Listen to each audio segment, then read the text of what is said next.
அனைவருக்கும் வணக்கம்.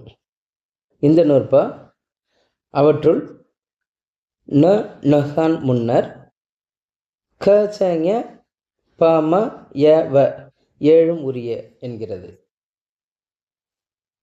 இப்போ முந்தைய நூற்பால் நம்ம பார்த்துருந்தோம் இல்லையா, மெல்லின எழுத்துக்கள், அதற்கு அடுத்து வல்லின எழுத்துக்கள் வரும்னு சொல்லப்பட்டிருந்தது.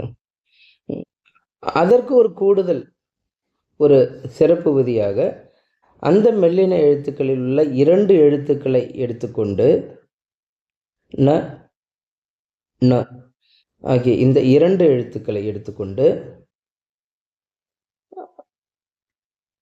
இந்த 2 எழுத்துக்களுடன் க ச ஞ ப ம ய வ ஆகிய 7 எழுத்துக்கள் வரும்.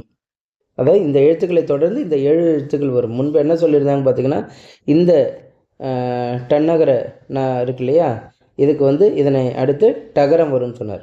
இந்த ரன்னகர நாவை அடுத்து ரகரம், வல்லின ரகரம் வரும் அப்படின்னு சொல்லியிருந்தார். அப்போ கூடுதலாக இதுக்கு ஒரு எழுத்து, இதற்கு ஒரு எழுத்து, இந்த இரண்டும் சேர்த்து வரும்போது இந்த 7 எழுத்து க ச ஞ ப ம ய வ. அப்போ டன்னகர நாவிற்கு 8 எழுத்துக்கள், ரன்னகர நாவிற்கு ஒரு 8 எழுத்துக்கள் அதனை தொடர்ந்து வரும் என்பது இங்கே மெய்மயக்கமாக வரும் என்பது இங்கே கூறப்பட்டுள்ளது. இந்த எடுத்துக்காட்டு பார்த்திங்கன்னா உங்களுக்கு புரியும்.